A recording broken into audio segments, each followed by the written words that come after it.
ನಮಸ್ಕಾರ, ಕೆಸಿಎನ್ ವಾರ್ತೆಗಳಿಗೆ ಸ್ವಾಗತ. ಮೊದಲಿಗೆ ಮುಖ್ಯಾಂಶಗಳು. ಪಾಕ್ಸೋ ಪ್ರಕರಣದ ಆರೋಪಿಗೆ ಜೀವಾವಧಿ ಶಿಕ್ಷೆ ಹಾಗೂ 4 ಲಕ್ಷ ರೂಪಾಯಿ ದಂಡ. ಬಂಬ್ರಾಣ ನಿವಾಸಿ ಕಿರಣ್ ರಾಜ್ ಶೆಟ್ಟಿ ಆರೋಪಿ.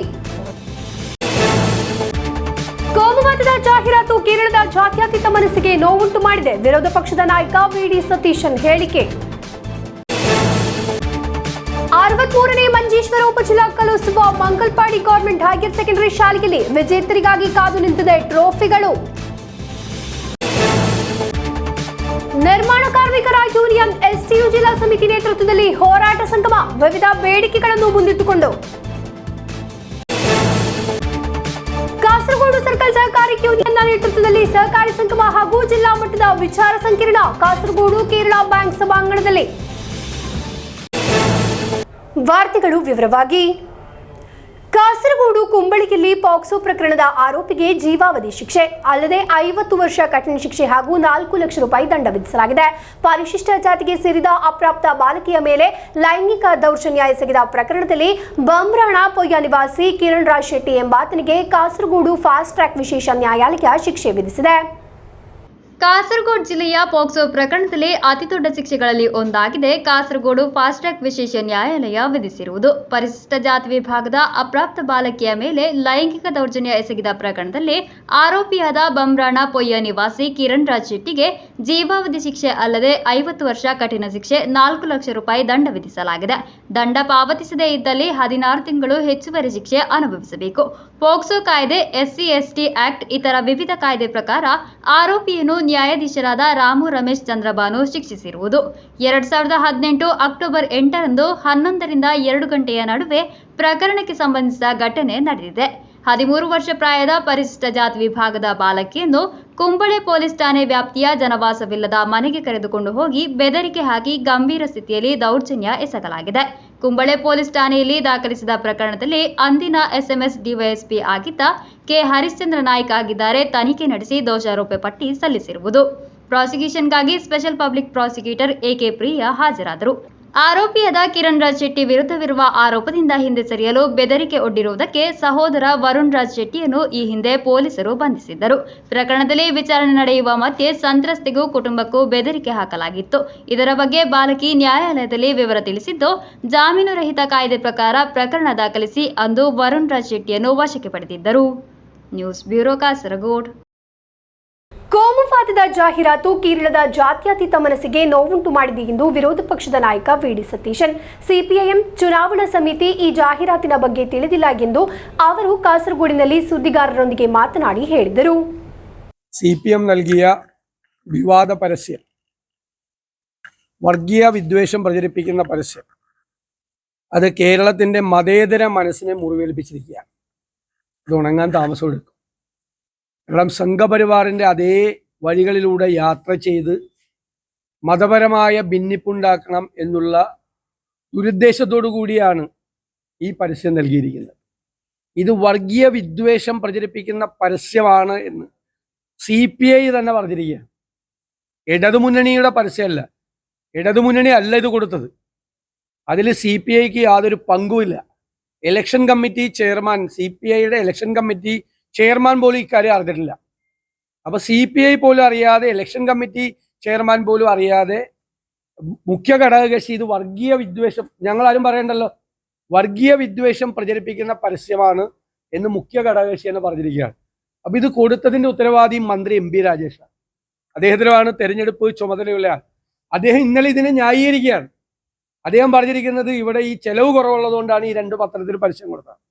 അതിൻ്റെ തലേ ദിവസം പ്രമുഖ ദിനപത്രത്തിൽ 4 പേജുള്ള പരസ്യം കൊടുത്തിരുന്നു ഇവർ. അന്ന് അത് ഈ വർഗീയ വിദ്വേഷം പ്രചരിപ്പിക്കുന്ന പരസ്യമല്ല. 4 പേജുള്ള പരസ്യം കൊടുക്കാൻ അപ്പോൾ പണം ഉണ്ടായിരുന്നു. ഇപ്പോൾ പണം ഇല്ലാത്തതുകൊണ്ടാണ് ഈ 2 പത്രം എടുത്തത് എന്നുള്ളത് കള്ളമാണ്, പച്ചക്കള്ളം പറയുന്നത്. പ്രമുഖ പത്രത്തിൽ 4 പേജ് പരസ്യം കൊടുക്കാമെങ്കിൽ അതാണ്. പിന്നെ സ്വന്തം പത്രത്തിൽ ഫ്രീ ആയിട്ട് കിട്ടുമല്ലോ, ദേശാഭിമാനിയിൽ. ദേശാഭിമാനിക്ക് പോലും കൊടുക്കാൻ പറ്റാത്ത പരസ്യമാണ് ഈ 2 മുസ്ലിം സംഘടനകളുടെ നേതൃത്വത്തിലുള്ള കൊടുത്ത് അവിടെ വിദ്വേഷം ജനിപ്പിക്കാൻ വേണ്ടിയിട്ട് നോക്കിയിരിക്കുന്നത്. ഇത് വലിയ മുറിവാണ് ഇത് ഏൽപ്പിച്ചിരിക്കുന്നത്. ഇവരെങ്ങോട്ടാണ് പോകുന്നത്? ഏത് വഴി? പാർലമെൻറ്റ് തെരഞ്ഞെടുപ്പിലെ ദയനീയമായ പരാജയത്തിന് ശേഷം സമനില നഷ്ടപ്പെട്ടിരിക്കുകയാണ് CPM നേതാക്കന്മാർക്ക്. എങ്ങനെ പറയണം, എന്തു പറയണം, ഏത് രീതിയിൽ പറയണമെന്ന് അറിയില്ല. പ്രതിപക്ഷ ആരോപണത്തിന് അടിവരയിടുന്നതാണ് കൊച്ചിൻ ദേവസ്വം ബോർഡ് കോടതിയിൽ കൊടുത്തിരിക്കുന്ന റിപ്പോർട്ട്. പ്രതിപക്ഷ ആരോപണത്തിന് അടിവരയിടുക. പ്രതിപക്ഷം പറഞ്ഞ എല്ലാം കൊച്ചിൻ ദേവസ്വം ബോർഡ് LDFൻ്റെ കീഴിലാണ്. LDFൻ്റെയാണ് കൊച്ചിൻ ദേവസ്വം ബോർഡ്. എല്ലാം ശരിവെച്ചിരിക്കുന്നു. എന്താ? പോലീസ് അലങ്കോലമാക്കി. അജിത് കുമാർ അവിടെ വന്നിട്ടാണിത് അലങ്കോലമാക്കിയത്. ആവശ്യമില്ലാത്തയിടത്ത് ബാരിക്കേഡ് വെച്ചു, സംഘർഷം ഉണ്ടാക്കി, ജനങ്ങളെ പ്രകോപിതരാക്കി, മേൽശാന്തി അടക്കം തടഞ്ഞു എന്നാണ് പറഞ്ഞിരിക്കുന്നത്. ആനകളെ പ്രശ്നമുണ്ടാക്കി, സാധനങ്ങൾ കൊണ്ടുപോകുന്നതിന് തടസ്സമുണ്ടാക്കി, മനഃപൂർവ്വം പോലീസ് പ്രശ്നമുണ്ടാക്കിയെന്ന് ദേവസ്വം ബോർഡ് തന്നെ പറഞ്ഞിരിക്കുക. എന്നിട്ട് മുഖ്യമന്ത്രി പറയാണ് ശരിക്കും കലങ്ങിയില്ലെന്ന്. ശരിക്കും കലങ്ങിയില്ലെന്നാണ് മുഖ്യമന്ത്രി ഇപ്പോഴും പറയണത്. പൂരം കലക്കിയതാണെന്ന് എല്ലാ മന്ത്രിമാരും വരെ പറഞ്ഞു. അപ്പം പൂരം കലക്കി എന്ന പ്രതിപക്ഷത്തിൻ്റെ ആരോപണത്തിന് അടിവരയിടുന്ന, അത് ശരിവെക്കുന്ന മൊഴിയാണ് കൊച്ചി ദേവസ്വം ബോർഡ് കൊടുത്തിരിക്കുന്നത്. സത്യമാണ് ഞങ്ങൾ പറഞ്ഞത്. അത് സത്യമാണെന്ന് കൊച്ചി ദേവസ്വം ബോർഡ് തന്നെ ഔദ്യോഗികമായി സമ്മതിച്ചിരിക്കുന്നു. ഞങ്ങൾക്കത് വലിയ ಸന്തೋಷമുണ്ട്. 63ನೇ ಮಂಜೇಶ್ವರ ಉಪಜಿಲ್ಲಾ ಕಲೋತ್ಸವದ ವಿಜೇತರಿಗಾಗಿ ಕಾದು ನಿಂತಿರುವ ಟ್ರೋಫಿಗಳ ದೃಶ್ಯ ಮನೋಹರವಾಗಿದೆ. ಟ್ರೋಫಿ ಪವೇಲಿಯನ್ ವೈವಿಧ್ಯಮಯ ರೀತಿಯಲ್ಲಿ ನೋಡುಗರ ಕಣ್ಮನ ಸೆಳೆಯುವಂತೆ ಟ್ರೋಫಿ ಸಮಿತಿ ಅಲಂಕರಿಸಿರುವುದು. 63ನೇ ಮಂಜೇಶ್ವರ ಉಪಜಿಲ್ಲಾ ಶಾಲಾ ಕಲೋತ್ಸವ ನಗರಿಯಾದ ಮಂಗಲ್ಪಾಡಿ ಗವರ್ಮೆಂಟ್ ಹೈಯರ್ ಸೆಕೆಂಡರಿ ಶಾಲೆಯಲ್ಲಿ ಕಲೋತ್ಸವ ವಿಜೇತರನ್ನು ಕಾದು ನಿಂತಿದೆ ಸುಂದರವಾದ ಟ್ರೋಫಿಗಳು. ಸುಮಾರು 2000ದಷ್ಟು ಟ್ರೋಫಿಗಳಾಗಿವೆ ವಿಜೇತರಿಗಾಗಿ ಕಾದು ನಿಂತಿರುವುದು. ವಿಭಿನ್ನ ರೀತಿಯಲ್ಲಾಗಿದೆ ಟ್ರೋಫಿಗಳನ್ನು ಪವೇಲಿಯನ್ನಲ್ಲಿ ಅಲಂಕರಿಸಲಾಗಿರುವುದು. ಟ್ರೋಫಿಗಳನ್ನು ಅಲಂಕರಿಸಿದ ಪವೇಲಿಯನ್ನ ಉದ್ಘಾಟನೆಯನ್ನು ಮಂಗಲ್ಪಾಡಿ ಗ್ರಾಮ ಪಂಚಾಯತ್ ಅಧ್ಯಕ್ಷೆ ರೂಬಿನಾ ನೌಫಲ್ ನೆರವೇರಿಸಿದರು. ವಿಶೇಷ ರೀತಿಯಲ್ಲಿ ಟ್ರೋಫಿಗಳನ್ನು ಇರಿಸಲಾಗಿದ್ದು ಇದರಲ್ಲಿ ಕ್ಲಬ್ಗಳ ಸಹಕಾರ ಪ್ರಮುಖವಾಗಿದೆ ಎಂದು ಟ್ರೋಫಿ ಸಮಿತಿ ಚೇರ್ಮನ್ ಮಜೀದ್ ಪಚ್ಚಂಬಳ ಹೇಳಿದರು. നമ്മുടെ മുമ്പിലുണ്ടായിരുന്ന ഒരു വലിയ വെല്ലുവിളിയായിരുന്നു. നമ്മളിവിടെ പങ്കെടുക്കുന്ന 2000-ഓളം വരുന്ന വിദ്യാർത്ഥികൾക്ക് ട്രോഫി നൽകണമെന്നുള്ളത് ഒരു വലിയ നമ്മുടെ മുമ്പിലുള്ള ഒരു ചലഞ്ചായിരുന്നു. പക്ഷേ 4 ലക്ഷം രൂപയോളം വരുന്ന പണം നമ്മൾ സ്വരൂപിക്കുകയും മനോഹരമായ രീതിയിൽ ഓവറോൾ ട്രോഫി അടക്കമുള്ള ട്രോഫിക സൗകര്യം, അതായത് 2000-ഓളം വരുന്ന കുട്ടികൾക്ക് ട്രോഫി നൽകാൻ സാധിച്ചു എന്നുള്ളത് വളരെ അഭിമാനത്തോടു കൂടി പറയണം. അത് മാത്രമല്ല, ഈ പരിസരത്തെയും ഈ മഞ്ചേശ്വരം ബ്ലോക്ക് പരിധിയിലെ ഒരുപാട് ക്ലബ്ബുകൾ 100, 50, 25, 10 എണ്ണം തന്നുകൊണ്ട് നമ്മളോടൊപ്പം കൂടെ നിന്നു എന്നുള്ളത് വളരെ എടുത്തു പറയേണ്ടതാണ്. ಜಿಲ್ಲಾ ಪಂಚಾಯತ್ ಸದಸ್ಯ ರೆಹಮಾನ್ ಗೋಲ್ಡನ್, ಸಂಘಟನಾ ಸಮಿತಿ ಪ್ರಧಾನ ಸಂಚಾಲಕ ಶ್ರೀಕುಮಾರ್, ಸದಸ್ಯೆ ಬಿ ಫಾತಿಮಾ, ಹಣಕಾಸು ಸಮಿತಿ ಸಂಚಾಲಕ ರಹೀಂ ವಿಪಿ, PTA ಅಧ್ಯಕ್ಷ ಮೊಹಮ್ಮದ್ ಉಪ್ಪಳ ಮುಂತಾದವರು ಉಪಸ್ಥಿತರಿದ್ದರು. News bureau Kasaragod. ನಿರ್ಮಾಣ ಕಾರ್ಮಿಕರ ಯೂನಿಯನ್ STU ಜಿಲ್ಲಾ ಸಮಿತಿ ನೇತೃತ್ವದಲ್ಲಿ ವಿವಿಧ ಬೇಡಿಕೆಗಳನ್ನು ಮುಂದಿಟ್ಟುಕೊಂಡು ಜಿಲ್ಲೆಯ 3 ವಲಯಗಳಲ್ಲಿ ನಡೆಸುವ ಹೋರಾಟ ಸಂಗಮದ ಭಾಗವಾಗಿ ಕಾಸರಗೋಡಿನಲ್ಲಿ ನಡೆದ ಸಂಗಮದಲ್ಲಿ ಪ್ರತಿಭಟನೆ ನಡೆಯಿತು. ಮುನ್ಸಿಪಲ್ ಕಾನ್ಫರೆನ್ಸ್ ಹಾಲ್ನಲ್ಲಾಗಿತ್ತು ಕಾರ್ಯಕ್ರಮ. ನಿರ್ಮಾಣ ಕಾರ್ಮಿಕರ ಕಲ್ಯಾಣ ನಿಧಿ ಪಿಂಚಣಿದಾರರಿಗೆ 14 ತಿಂಗಳುಗಳಿಂದ ಬಾಕಿಯಾಗಿ ಉಳಿದಿರುವ ಪಿಂಚಣಿ ತುರ್ತಾಗಿ ನೀಡಬೇಕು ಎಂದು ಆಗ್ರಹಿಸಿ ನಿರ್ಮಾಣ ಕಾರ್ಮಿಕರ ಯೂನಿಯನ್ STU ಜಿಲ್ಲಾ ಸಮಿತಿ ನೇತೃತ್ವದಲ್ಲಿ ಜಿಲ್ಲೆಯ 3 ವಲಯಗಳಲ್ಲಿ ನಡೆಸುವ ಹೋರಾಟ ಸಂಗಮದ ಭಾಗವಾಗಿ ಕಾಸರಗೋಡಿನಲ್ಲಿ ನಡೆದ ಸಂಗಮದಲ್ಲಿ ಪ್ರತಿಭಟನೆ ನಡೆಯಿತು. ಹೋರಾಟದ ಭಾಗವಾಗಿ ಕಲ್ಯಾಣ ನಿಧಿ ಮಂಡಳಿ ಚೇರ್ಮನ್ ಅವರಿಗೆ 10,000 ಪೋಸ್ಟ್ ಕಾರ್ಡ್ಗಳನ್ನು ಕಳುಹಿಸಲಾಯಿತು. ಮುನ್ಸಿಪಲ್ ಕಾನ್ಫರೆನ್ಸ್ ಹಾಲ್ನಲ್ಲಿ ನಡೆದ ಸಂಗಮವನ್ನು STU ರಾಷ್ಟ್ರೀಯ ಉಪಾಧ್ಯಕ್ಷ A. ಅಬ್ದುಲ್ ರೆಹಮಾನ್ ಉದ್ಘಾಟಿಸಿದರು. നമ്മളൊരു കാര്യം മനസ്സിലാക്കേണ്ടത്, സർക്കാർ ഈ പാവപ്പെട്ട ജനവിഭാഗത്തോട് കാണിക്കുന്ന ഈ അതിരറ്റ ദ്രോഹ നടപടികളിൽ രാജ്യത്ത് പ്രതിഷേധിക്കാനുള്ള ഏക സംഘടന STU മാത്രമാണ് എന്ന് നിങ്ങൾ ഓരോരുത്തരും മനസ്സിലാക്കണമെന്നാണ് എനിക്ക് പറയാനുള്ളത്. ಫೆಡರೇಷನ್ ಜಿಲ್ಲಾಧ್ಯಕ್ಷ CA ಇಬ್ರಾಹಿಂ ಅಧ್ಯಕ್ಷತೆ ವಹಿಸಿದ್ದರು. STU ರಾಜ್ಯ ಪ್ರಧಾನ ಕಾರ್ಯದರ್ಶಿ KP ಮೊಹಮ್ಮದ್ ಅಶ್ರಫ್ ಹೋರಾಟ ಘೋಷಣೆ ನಡೆಸಿದರು. STU ರಾಜ್ಯ ಉಪಾಧ್ಯಕ್ಷ ಅಶ್ರಫ್ ಎಡನೀರ್, ಕಾರ್ಯದರ್ಶಿ ಶರೀಫ್ ಕೊಡವಂಜಿ, ಜಿಲ್ಲಾ ಪದಾಧಿಕಾರಿಗಳಾದ ಮುತಾಲಿಬ್ ಪಾರಕಟ್ಟೆ, ಲತೀಫ್, ಮೊಯ್ದೀನ್ ಕೊಳ್ಳಂಬಾಡಿ, ಶುಕೂರು ಚೆರ್ಕಳ ಮುಂತಾದವರು ಮಾತನಾಡಿದರು. ಮುಂದಿನ ಹೋರಾಟ ಸಂಗಮ ಉಪ್ಪಳದಲ್ಲಿ ನಡೆಯಲಿದೆ. News bureau Kasaragod. Kasaragod circle ಸಹಕಾರಿ ಯೂನಿಯನ್ನ ನೇತೃತ್ವದಲ್ಲಿ ಸಹಕಾರಿ ಸಂಗಮ ಹಾಗೂ ಜಿಲ್ಲಾ ಮಟ್ಟದ ವಿಚಾರ ಸಂಕಿರಣವನ್ನು ಆಯೋಜಿಸಲಾಯಿತು. ಕಾಸರಗೋಡು ಕೇರಳ ಬ್ಯಾಂಕ್ ಸಭಾಂಗಣದಲ್ಲಾಗಿತ್ತು ಕಾರ್ಯಕ್ರಮ. 71ನೇ ಅಖಿಲ ಭಾರತ ಸಹಕಾರಿ ಸಪ್ತಾಹದ ಅಂಗವಾಗಿ ಕಾಸರಗೋಡು ಸರ್ಕಲ್ ಸಹಕಾರಿ ಯೂನಿಯನ್ನ ನೇತೃತ್ವದಲ್ಲಿ ಕಾಸರಗೋಡು ಕೇರಳ ಬ್ಯಾಂಕ್ ಸಭಾಂಗಣದಲ್ಲಿ ಸಹಕಾರಿ ಸಂಗಮ ಹಾಗೂ ಜಿಲ್ಲಾ ಮಟ್ಟದ ವಿಚಾರ ಸಂಕಿರಣವನ್ನು ನಡೆಸಲಾಯಿತು. ಕೇರಳ ಬ್ಯಾಂಕ್ ನಿರ್ದೇಶಕ ಸಾಬು ಅಬ್ರಾಹಂ ಉದ್ಘಾಟಿಸಿದರು.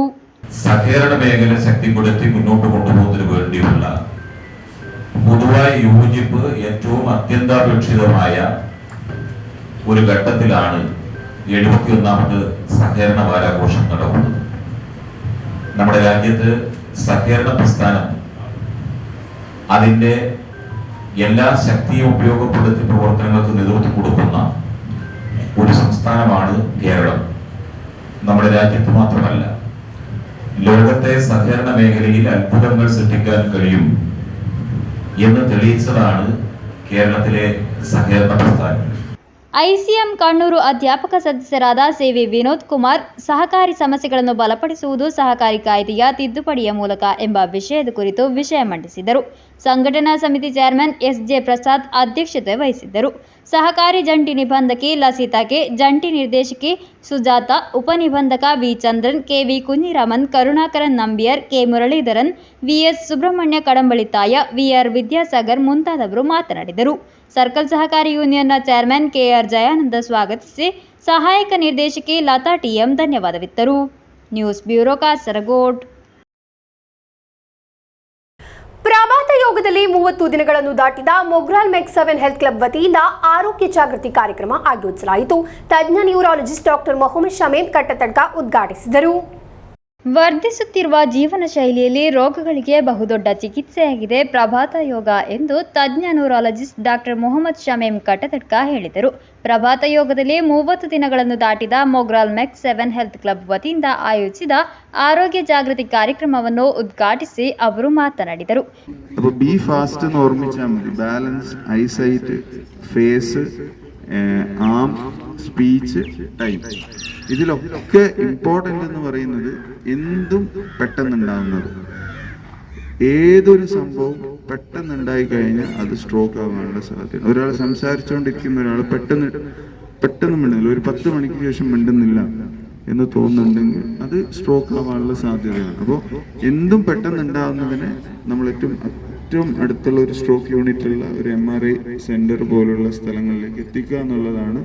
അവിടെയാണ് നമ്മുടെ സ്ട്രോക്കിന്റെ എപ്പോഴും വിജയം എന്ന് പറയുന്നത് ആ സമയത്ത് എത്തിക്കുക എന്നുള്ളതാണ്. ಕೋಆರ್ಡಿನೇಟರ್ ಎಂ ಮಾಹಿನ್ ಸ್ವಾಗತಿಸಿದರು. ಕುಂಬಳೆ ಗ್ರಾಮ ಪಂಚಾಯತ್ ಉಪಾಧ್ಯಕ್ಷ ನಾಸರ್ ಮೊಗ್ರಾಲ್, ಬ್ಲಾಕ್ ಪಂಚಾಯತ್ ಸ್ಥಾಯಿ ಸಮಿತಿ ಅಧ್ಯಕ್ಷ ಅಶ್ರಫ್ ಕಾರ್ಲಾ ಎಂಬಿಬ್ಬರು ಮುಖ್ಯ ಅತಿಥಿಯಾಗಿದ್ದರು. P Mohammed Nisar Perwad, Abdulla Kunhi Kanna, T K. ಅನ್ವರ್ ಎಂಬಿಬ್ಬರು ಉಪಸ್ಥಿತರಿದ್ದರು. ಮೆಕ್ಸ್ 7 ಟ್ರೈನರ್ಗಳಾದ T K. Jafar, K. Mohammed Kunhi, M K. Abubakar Siddique, Shareef Dinar, P M. Mohammed Kunhi ಎಂಬಿಬ್ಬರು ನೇತೃತ್ವ ವಹಿಸಿದ್ದರು. ಕೋಆರ್ಡಿನೇಟರ್ ರಿಯಾಜ್ ಕರೀಂ ಧನ್ಯವಾದವಿತ್ತರು. News bureau Kasaragod. ಹೇರೂರು ಮೀಪಿರಿ ಶಾಲೆಯ ಆಶ್ರಯದಲ್ಲಿ ಹಳೆ ವಿದ್ಯಾರ್ಥಿಯ ಚಿಕಿತ್ಸಾ ವೆಚ್ಚಕ್ಕಾಗಿ 1 ಲಕ್ಷ ರೂಪಾಯಿ ಹಸ್ತಾಂತರಿಸಲಾಯಿತು. ಒಂದು ದಿನ 1 ಲಕ್ಷ ರೂಪಾಯಿ ಅಭಿಯಾನದ ಭಾಗವಾಗಿಯಾಗಿದೆ ಮೊತ್ತವನ್ನು ಸಂಗ್ರಹಿಸಿ ನೀಡಿರುವುದು. ಒಂದು ದಿನ 1 ಲಕ್ಷ ರೂಪಾಯಿ ಅಭಿಯಾನದ ಭಾಗವಾಗಿ 2 ಕಿಡ್ನಿ ವೈಫಲ್ಯ ಹೊಂದಿದ ಹಳೆ ವಿದ್ಯಾರ್ಥಿಯ ಚಿಕಿತ್ಸಾ ವೆಚ್ಚಕ್ಕಾಗಿ 1 ಲಕ್ಷ ರೂಪಾಯಿ ಹಸ್ತಾಂತರಿಸಿತು ಹೇರೂರು ಮೀಪಿರಿ ಶಾಲೆ. ಹಳೆ ವಿದ್ಯಾರ್ಥಿ ಅಬ್ದುಲ್ ರೆಹಮಾನ್ ಅವರ ಚಿಕಿತ್ಸಾ ವೆಚ್ಚಕ್ಕಾಗಿ ನವೆಂಬರ್ 14 ಮಕ್ಕಳ ದಿನಾಚರಣೆಯಂದಾಗಿದೆ 1 ಲಕ್ಷ ರೂಪಾಯಿ ಹಸ್ತಾಂತರಿಸಲಾಗಿರುವುದು. ಮೀಪಿರಿ ಶಾಲೆಯ ವಿದ್ಯಾರ್ಥಿಗಳು, ಶಿಕ್ಷಕರು, ಶಿಕ್ಷಕೇತರರು ಮತ್ತು ಹಿಂದಿನ ಕಾಲದ ಸಹೋದ್ಯೋಗಿಗಳು ಎಂಬಿಬ್ಬರುಗಳಿಂದ ಸಂಗ್ರಹಿಸಿದ 1 ಲಕ್ಷ ರೂಪಾಯಿಯನ್ನು ಶಾಲಾ ಅಸೆಂಬ್ಲಿಯಲ್ಲಿ ಚಿಕಿತ್ಸಾ ಸಮಿತಿಯ ಚೇರ್ಮನ್ യൂസഫ് ಹೇರೂರು ಅವರಿಗೆ ಹಸ್ತಾಂತರಿಸಲಾಯಿತು. ഈ നാട്ടുകാരനും ഇവിടുത്തെ പൂർവ്വ വിദ്യാർത്ഥിയുമായ അബ്ദുൾ റഹ്മാൻ എന്ന് പറയുന്ന യുവാവിൻ്റെ ചികിത്സാ സഹായ ഫണ്ടിലേക്ക് സ്വരൂപിച്ച 1 ലക്ഷം രൂപ, അതായത് നവംബർ 14 ശിശുദിനത്തിന് ദിവസം എല്ലാ കുട്ടികളും അധ്യാപകരും ചേർന്ന് സ്വരൂപിച്ച 1 ലക്ഷം രൂപ അബ്ദുൾ റഹ്മാൻ്റെ ചികിത്സാ സഹായ ഫണ്ടിലേക്ക് കൈമാറി. ഏരൂർ മീപിരി സ്കൂളിലെ വിദ്യാർത്ഥികൾ ഒന്നടങ്കം ചേർന്ന് സഹായിച്ച ഈ സഹായത്തിന് മുമ്പോട്ട് വന്ന എല്ലാ അധ്യാപകരെയും വിദ്യാർത്ഥികളെയും അഭിനന്ദിക്കുന്നു. ಕಾರ್ಯಕ್ರಮದಲ್ಲಿ ಸಂಚಾಲಕ ಅಬ್ಬಾಸ್ ಚಿನ್ನಮುಗುರು, ಕೋಶಾಧಿಕಾರಿ Mohammed C, Haneef Chinnamuguru, head master Abdul Hameed, principal Reshma, PTA ಅಧ್ಯಕ್ಷ P N Mohammed, SMC chairman Abdul Raheem, PTA ಪದಾಧಿಕಾರಿಗಳು ಮುಂತಾದವರು ಭಾಗವಹಿಸಿದ್ದರು. News bureau Kasaragod. ಕೂಡ್ಲು ಶೇಷವನ ಶ್ರೀ ಸುಬ್ರಹ್ಮಣ್ಯ ಸ್ವಾಮಿ ದೇವಸ್ಥಾನದಲ್ಲಿ ವರ್ಷಂ ಪ್ರತಿಯಂತೆ ಕಾರ್ತಿಕ ಮಾಸದ ಕಾರ್ತಿಕ ದೀಪೋತ್ಸವ ವಿಜೃಂಭಣೆಯಿಂದ ನಡೆದು ಬರುತ್ತಿದೆ. ಹಲವಾರು ಮಂದಿ ಭಕ್ತರು ಆಗಮಿಸಿದ್ದರು. ಕೂಡ್ಲು ಶೇಷವನ ಶ್ರೀ ಸುಬ್ರಹ್ಮಣ್ಯ ಸ್ವಾಮಿ ದೇವಸ್ಥಾನದಲ್ಲಿ ವರ್ಷಂ ಪ್ರತಿಯಂತೆ ಕಾರ್ತಿಕ ಮಾಸದ ಕಾರ್ತಿಕ ದೀಪೋತ್ಸವ ಕ್ಷೇತ್ರ ತಂತ್ರಿವರ್ಯರಾದ ಅರವತ್ ಕೆ.ಯು. ಪದ್ಮನಾಭರವರ ನೇತೃತ್ವದಲ್ಲಿ ವಿಜೃಂಭಣೆಯಿಂದ ನಡೆದು ಬರುತ್ತಿದೆ. ಮಂಗಳವಾರ ಗುಡ್ಡೆ ಶ್ರೀ ಮಹಾಲಿಂಗೇಶ್ವರ ಭಜನಾ ಮಂಡಳಿ ಸಣ್ಣ ಕೂಡ್ಲು ಇವರ ವತಿಯಿಂದ ಭಜನಾ ಸೇವೆ ನಡೆಯಿತು.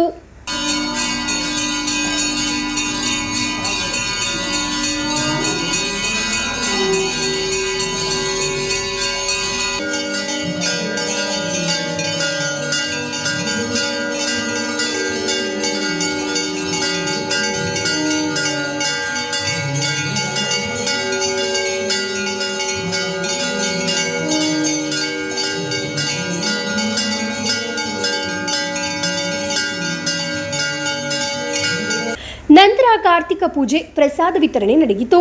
ಅನ್ನ ಸಂತರ್ಪಣೆಯನ್ನು ಏರ್ಪಡಿಸಲಾಗಿತ್ತು. ಹಲವಾರು ಮಂದಿ ಭಕ್ತರು ಆಗಮಿಸಿದ್ದರು. News bureau, Kasaragod. ಕುಟುಂಬಶ್ರೀ ಜಿಲ್ಲಾ ಮಿಷನ್ ಕಾಸರಗೋಡು ಹಾಗೂ ಮದೂರು ಗ್ರಾಮ ಪಂಚಾಯತ್ ಕುಟುಂಬಶ್ರೀ ಸಿಡಿಎಸ್ನ ಕೊರಗ ವಿಶೇಷ ಯೋಜನೆಯ ಭಾಗವಾಗಿ ಬಾಲ ಸಂಗಮ ಆಯೋಜಿಸಲಾಯಿತು. ಮದೂರು ಅಟಲ್ಜಿ ಹಾಲ್ನಲ್ಲಿ ನಡೆದ ಕಾರ್ಯಕ್ರಮದಲ್ಲಿ ಲೋಹಿತಾಕ್ಷನ್ ತರಗತಿ ನಡೆಸಿಕೊಟ್ಟರು.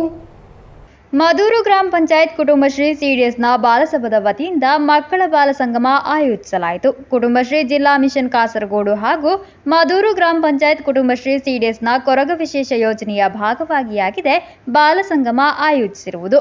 ಮದೂರು ಅಟಲ್ಜಿ ಹಾಲ್ನಲ್ಲಿ ನಡೆದ ಕಾರ್ಯಕ್ರಮದಲ್ಲಿ ಲೋಹಿತಾಕ್ಷನ್ ತರಗತಿ ನಡೆಸಿಕೊಟ್ಟರು. ಎಸ್ಟಿ ಆನಿಮೇಟರ್ ಗೀತಾ ಶುಭ ಹಾರೈಸಿದರು. ಸಜಿತಾ, ಪ್ರಸನ್ನ, ಭವ್ಯ, ಹರ್ಷಿತಾ, ಅಂಜಲಿ, ಸುಹಾರ ಎಂಬಿಬ್ಬರು ಉಪಸ್ಥಿತರಿದ್ದರು. ಬಾಲಸಭಾ ಆರ್ಪಿ ಶರ್ಬಾನ ಸ್ವಾಗತಿಸಿ ವೈಸ್ ಚೇರ್ಪರ್ಸನ್ ಶ್ರೀಲತಾ ಧನ್ಯವಾದವಿತ್ತರು. News bureau, Kasaragod. 71ನೇ ಅಖಿಲ ಭಾರತ ಸಹಕಾರಿ ಸಪ್ತಾಹದ ಭಾಗವಾಗಿ Meencha Mangalpady public welfare cooperative ಸೊಸೈಟಿಯ ನೇತೃತ್ವದಲ್ಲಿ ಚಿಗುರುಪಾದೆಪೇಟೆಯಲ್ಲಿ ಉಪ್ಪಳ ಅಗ್ನಿಶಾಮಕ ದಳದ ಆಶ್ರಯದಲ್ಲಿ ಮಾಹಿತಿ ಶಿಬಿರ ನಡೆಸಲಾಯಿತು. ಪ್ರಭಾಕರ ಶೆಟ್ಟಿ ಕಾರ್ಯಕ್ರಮದ ಅಧ್ಯಕ್ಷತೆ ವಹಿಸಿದ್ದರು. 71ನೇ ಅಖಿಲ ಭಾರತ ಸಹಕಾರಿ ಸಪ್ತಾಹದ ಭಾಗವಾಗಿ ಮೀಂಜಾ ಮಂಗಲ್ಪಾಡಿ ಪಬ್ಲಿಕ್ ವೆಲ್ಫೇರ್ ಕೋಆಪರೇಟಿವ್ ಸೊಸೈಟಿಯ ನೇತೃತ್ವದಲ್ಲಿ ಚಿಗುರುಪಾದೆಪೇಟೆಯಲ್ಲಿ ಉಪ್ಪಳ ಅಗ್ನಿಶಾಮಕ ದಳದ ಆಶ್ರಯದಲ್ಲಿ ವಿವಿಧ ಅಪಘಾತಗಳಿಂದ ಯಾವ ರೀತಿಯಲ್ಲಿ ಸ್ವರಕ್ಷಣೆ ಪಡೆಯಬಹುದು ಎಂಬ ಬಗ್ಗೆ ಮಾಹಿತಿ ಶಿಬಿರ ನಡೆಸಲಾಯಿತು. ಪ್ರಕೃತಿ ದುರಂತ, ಬೆಂಕಿ ಅನಾಹುತ, ಹೃದಯಾಘಾತ ಮೊದಲಾದ ವಿಷಯಗಳ ಬಗ್ಗೆ ಅಗ್ನಿಶಾಮಕ ದಳದ ಅಧಿಕಾರಿಗಳು ಮಾಹಿತಿ ನೀಡಿದರು. ಪ್ರಭಾಕರ ಶೆಟ್ಟಿ ಕಾರ್ಯಕ್ರಮದ ಅಧ್ಯಕ್ಷತೆ ವಹಿಸಿದ್ದರು. ನಿರ್ದೇಶಕರಾದ ಲೋಕೇಶ್ ಚಿನಾಲ, ರಾಮಚಂದ್ರ ಟಿ, ವಿಶ್ವನಾಥ ಕೆ, ಪಂಚಾಯತ್ ಸ್ಥಾಯಿ ಸಮಿತಿ ಚೇರ್ಪರ್ಸನ್ ಸರಸ್ವತಿ ಎಲಿಯಾಣ, ಪಂಚಾಯತ್ ಸದಸ್ಯರಾದ ಜನಾರ್ದನ ಪೂಜಾರಿ, ಸೊಸೈಟಿ ಸಿಬ್ಬಂದಿ ನಿವೇದಿತಾ ಎಂ ಶೆಟ್ಟಿ ಮೊದಲಾದವರು ಭಾಗವಹಿಸಿದ್ದರು. ಸೊಸೈಟಿ ಕಾರ್ಯದರ್ಶಿ ಉದಯ್ ಸಿಎಚ್ ಸ್ವಾಗತಿಸಿ ಧನ್ಯವಾದವಿತ್ತರು. Abdul Rehman Ugyavara, news bureau, Manjeshwar. Power zone health club Badiyadka ಇದರ ಆಶ್ರಯದಲ್ಲಿ power zone cricket premier league ನಡೆಸಲಾಯಿತು. ಸುಮಾರು 130 ಆರೋಗ್ಯ ಕ್ಲಬ್ ಸದಸ್ಯರನ್ನು 10 ತಂಡಗಳಾಗಿ ವಿಂಗಡಿಸಿ ಪ್ರೀಮಿಯರ್ ಲೀಗ್ ಅನ್ನು ನಡೆಸಲಾಯಿತು. ಸ್ಪರ್ಧೆಯಲ್ಲಿ ಸೌತ್ ಬದಿಯಡ್ಕ ತಂಡ ಚಾಂಪಿಯನ್ ಆಯಿತು. Power zone health club Badiyadka ಇದರ ಆಶ್ರಯದಲ್ಲಿ power zone cricket premier league Nellikatte Gurunagara ಟರ್ಫ್ನಲ್ಲಿ ನಡೆಯಿತು.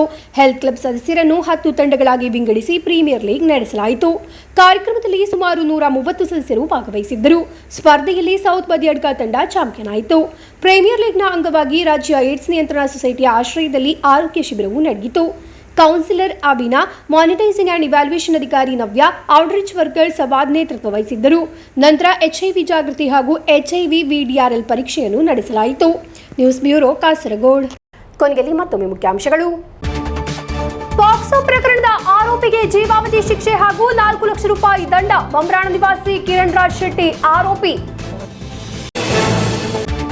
ಕೋಮುವಾದದ ಜಾಹೀರಾತು ಕೇರಳದ ಜಾತ್ಯತೀತ ಮನಸ್ಸಿಗೆ ನೋವುಂಟು ಮಾಡಿದೆ. ವಿರೋಧ ಪಕ್ಷದ ನಾಯಕ VD ಸತೀಶನ್ ಹೇಳಿಕೆ. 63ನೇ ಮಂಜೇಶ್ವರ ಉಪಜಿಲ್ಲಾ ಕಲೋತ್ಸವ ಮಂಗಲ್ಪಾಡಿ ಗವರ್ಮೆಂಟ್ ಹೈಯರ್ ಸೆಕೆಂಡರಿ ಶಾಲೆಯಲ್ಲಿ ವಿಜೇತರಿಗಾಗಿ ಕಾದು ನಿಂತಿದೆ ಟ್ರೋಫಿಗಳು. ನಿರ್ಮಾಣ ಕಾರ್ಮಿಕರ ಯೂನಿಯನ್ STU ಜಿಲ್ಲಾ ಸಮಿತಿ ನೇತೃತ್ವದಲ್ಲಿ ಹೋರಾಟ ಸಂಗಮ. ವಿವಿಧ ಬೇಡಿಕೆಗಳನ್ನು ಮುಂದಿಟ್ಟುಕೊಂಡು.